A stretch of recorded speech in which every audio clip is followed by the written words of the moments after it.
只有潜心钻研哲学的人，才是真正悠闲自在、真正活过的人。最理想的财产状况就是，既不低于贫困线，又不超它太多。只要拥有了节俭这一良药，贫穷也可以转化成富有。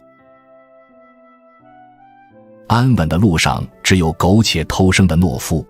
真正的勇士，他的征途永远巍峨高远。我选择以先辈为榜样，而非重复他们的言语。如果是寻找幸福生活的旅途，最好走、最常走的路，却最具欺骗性。幸福之人是在理性指导下，不受恐惧和欲望约束的人。离真理108000里的人不可能幸福。幸福之人有正确的判断，他们对现状满意，无论周遭环境如何，都有办法与之和解。每个人都要放松大脑，用时不时的休闲为他提供必要的食物和能量。世间的一切，无论看起来多么重要，其实都是微不足道和毫无意义的。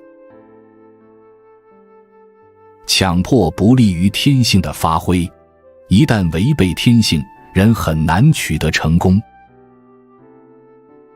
你如何看待自己，远比他人如何看待你重要得多。青春并不是生命中一段时光，它是心灵上的一种状况。它跟丰润的面颊、嫣红的嘴唇、柔滑的膝盖无关，它是一种沉静的意志、想象的能力、感情的活力，它更是生命之泉的新血液。折磨我们的往往是想象，而不是事实。那些无用的忧愁、无知的喜悦、贪婪的欲望和世俗的引诱，这些浪费了你多少生命？你真正留给自己的时间少之又少。意识到这一点，你就会明白，寿命虽长，人却早就死了。事实上，我们经常忽略触手可及的东西，黑暗中绊倒我们的，或许正是我们苦苦寻觅之物。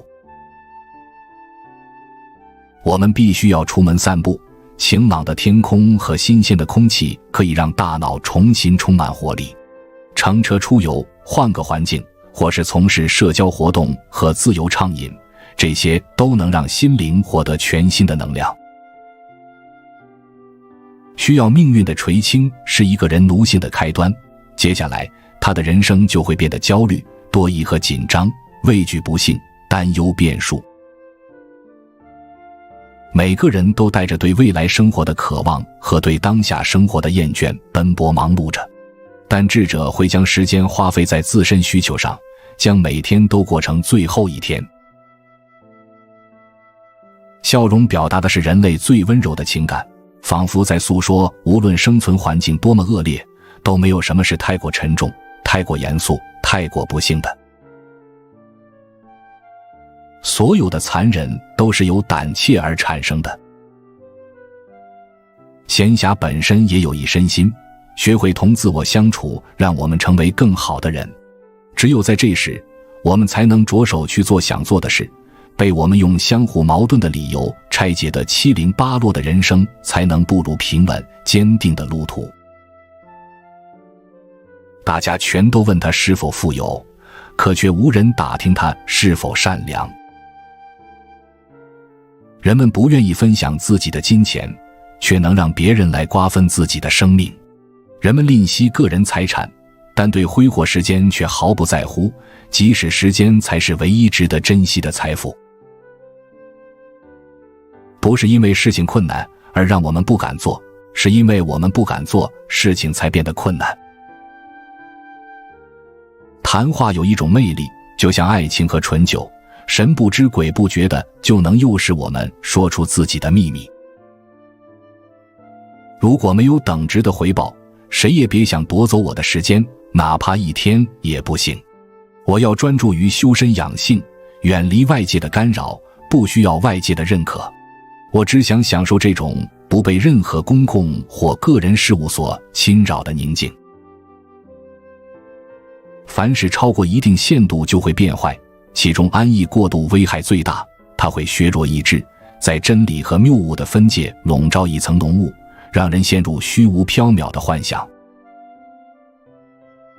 如果一个人不知道他要驶向哪个码头，那么任何风都不会是顺风。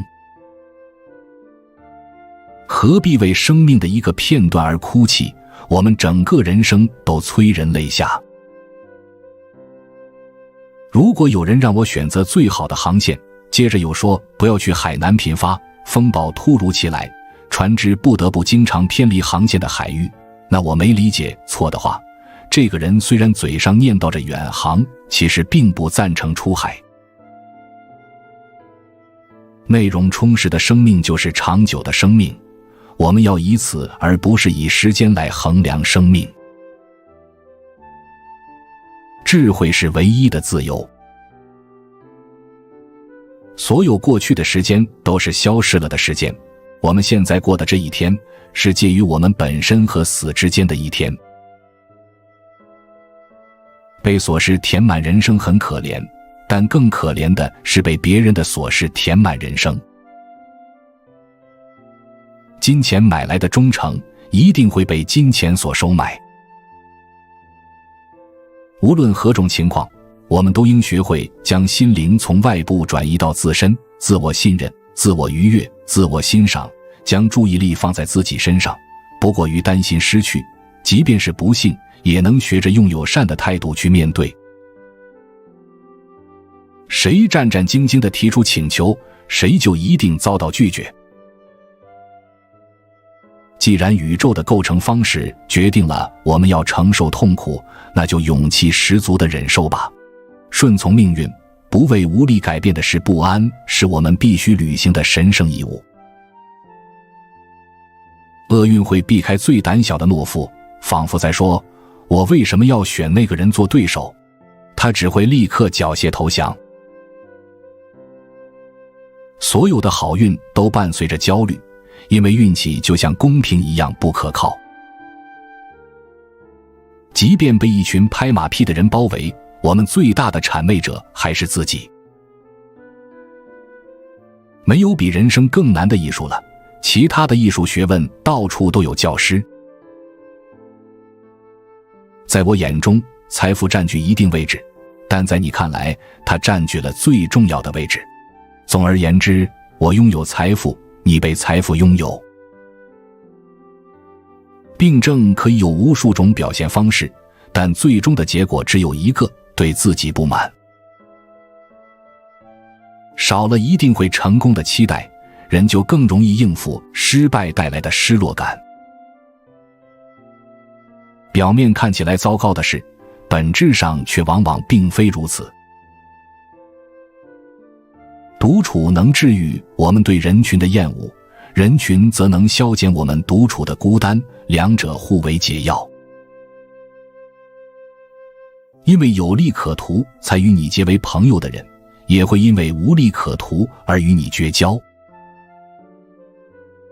没有什么比真挚和忠诚的友谊更能让人开心了。本能的需要是可以满足的，而且很容易办到。使我们焦躁不安的，恰恰是其余的那些需要。我们真正活过的只是一小部分生命而已，剩下的都不能算生命，最多只能算是时间。彻底的绝望往往会磨砺出最锐不可当的勇气。当人们回避命运的时候，就已经碰上了命运。人生如同故事，重要的并不在有多长，而是在有多好。要想让一切都服从你，你就必须首先服从理智。不相信任何人和相信任何人，同样都是错误的。即便如此，你也一定要避开那些总是愁眉苦脸，动不动就到处诉苦的人。并不是说这种人不忠诚、不善良，但他们对任何事都感到焦虑和悲观的态度，对心灵的安宁绝对是一种干扰。塞涅卡，古罗马政治家、斯多葛派哲学家，提比略时期进入官场，曾任帝国会计官和元老院元老，后任司法事务的执政官及尼禄皇帝的家庭教师与顾问。塞涅卡的哲学思想和他的生活实际是矛盾的，是一个言行不一的道德说教家。